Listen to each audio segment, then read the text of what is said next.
Price Lord friends and family, welcome back to Mount of the Christ. இன்றைக்கி நம்ம எரேமியா 20வது அதிகாரத்தான் Bible study பண்ண போகிறோம். So இது வரைக்கும் நம்ம கடவுள் இஸ்ரவேல் மக்கள் மேலேயும் யூதா மக்கள் மேலேயும் எந்த அளவு கோவமாக இருக்காருன்னு பார்த்தோம்.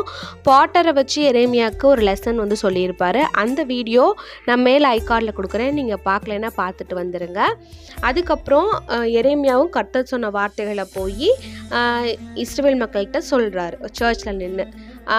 அதுக்கப்புறம் என்ன நடக்க போகுது அப்படிங்கிறத நம்ம ஃபர்தராக பார்க்கலாம். ஸோ அதுக்கு முன்னாடி இன்றைக்கி நான் ஒர்க்ஷிப் பண்ண 2 சாங்ஸ் என்ன பார்த்தீங்கன்னா, எத்தனை நன்மைகள் எனக்கு செய்தீர், நன்றி சொல்லி உண்மை பாட வந்தோம். ஓகேவா, பைபிள் ஸ்டடி ஸ்டார்ட் பண்ணலாம் வாங்க.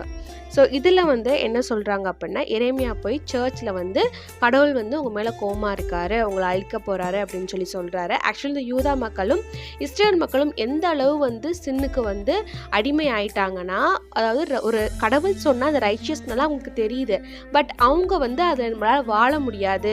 அதாவது ரைச்சியஸாக வாழ்றது ரொம்ப கஷ்டமாக இருக்குது, ஆனால் பாவம் பண்ணி வாழ்கிற வாழ்க்கை ரொம்ப ஈஸியாக இருக்கனால அவங்களே அவங்கள கன்வின்ஸ் பண்ணிக்கிட்டு யாராலையுமே நேர்மையாக கடவுளுக்கு உகந்தவங்களாக வாழ முடியாதுன்னு கன்வின்ஸ் பண்ணி அவங்க பாவ வாழ்க்கையில் போகிறாங்க. பட் எரேமியா நீதிமானாக இருக்காரு, கர்த்தரோட வார்த்தையை கேட்குறாரு, அது சொல்கிறாரு அப்படிங்கிறத அவங்களால ஏற்றுக்க முடியல. அதனால எரேமியா அகெயின்ஸ்டாக நிறைய புரட்சி பண்ணுறாங்க. ஸோ எரேமியா போய் சர்ச்சில் சொல்கிறாரு, இந்த மாதிரி கர்த்தர் உங்க மேலே கோவமாக இருக்காரு அப்படின்னு சொல்லிட்டு. அப்போது அந்த சர்ச்சோட கவர்னராக இருக்கா பஸ்கூர் அப்படிங்கிறவர் எரேமியாவை அடிச்சிடுறாரு. ஸோ அந்த பஸ்கூர் அடித்தோடனே எரேமியாவுக்கு கர்த்தரோட வார்த்தை வருது. என்ன அப்படின்னா, கர்த்தர் அவனை மாகோர் மீசாபிப் அப்படின்னு சொல்லி இனிமேல் கூப்பிடுறாரு. உன் பேர் இனிமேல் பஸ்கூர் கிடையாது.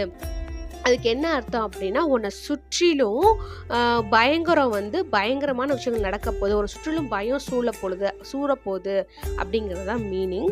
அதுக்கப்புறம் என்ன சொல்கிறாருன்னா, நீ இப்போ அதாவது கர்த்தரோட தீர்க்கதரிசி எரேமியா அவர் மேலே நீ கை வச்சிட்ட. ஸோ உனக்கு என்ன நடக்க போகுது அப்படின்னா, உன்னோட சிநேகிதரும் உன் கூட இருக்க உன் குடும்பங்களும் ஏன் இந்த மக்களுமே கூட பாபிலோனுக்கு சிறைப்பிடிக்க போக போகிறாங்க. அதில் பாதி பேர் அங்கேயே சாக போகிறாங்க, பாதி பேர் அடிமைகளாக பாபிலோனில் வாழ போகிறாங்க.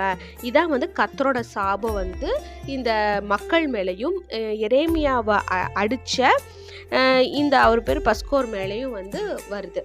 அதுக்கப்புறம் எரேமியா ரொம்ப ஃப்ரஸ்ட்ரேட் ஆகிட்டாரு. ஏன்னா அவரை சுற்றி யாருமே பாவம் செய்கிறவங்க. ஸோ அவங்க நெய்பர்ஸ் எல்லாமே ரொம்ப ஹர்ட் பண்ணுறாங்க, அவங்க ரொம்ப இன்சல்ட் பண்ணுறாங்க. ஸோ அதனால எரேமியா ரொம்ப ஹர்ட் ஆகி அவர் பிறந்த நாளை ரொம்ப திட்டுறாரு. சரி, நான் ஏன் பிறந்தேன், எதுக்கு நான் பிறந்த நாள் சபிக்கப்படட்டும், என் அம்மா கிட்ட போய் உனக்கு ஒரு ஆண் குழந்தை பிறந்திருக்குன்னு சொன்ன அந்த மனுஷன் சபிக்கப்பட்டோன்னு சொல்லி அவர் ரொம்பவே டிப்ரெஸ் ஆகுறாரு.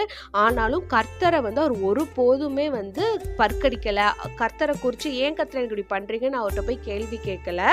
பட் அவர் என்ன நம்பிக்கையில இருக்காரு அப்படின்னா, கர்த்தர் பயங்கரமான கர்த்தர் என் கூட இருக்காரு. இந்த மக்கள்லாம் இன்னைக்கு என்னை பார்த்து என்னை கேலி செய்யறாங்க, என்னை தூட்டுறாங்க, என்னை ஒரு பைத்தியக்கார மாதிரி பாக்குறாங்க. ஆனாலும் பராக்கிரமசாலியான கர்த்தர் என் கூட இருக்காரு.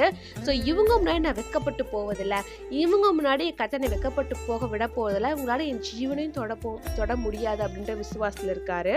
இதான் எனக்கு இந்த அதிகாரத்துல புரிஞ்சுது. உங்களுக்கு என்ன புரிஞ்சுது அப்படிங்கறத எனக்கு கமெண்ட்ஸ்ல சொல்லுங்க. நான் சொல்றது உங்களுக்கு யூஸ்ஃபுல்லா இருந்துச்சுன்னா ப்ளீஸ் லைக் பண்ணி இது உங்கள் ஃப்ரெண்ட்ஸ் கூட ஷேர் பண்ணுங்கள். தேங்க்யூ. God bless you.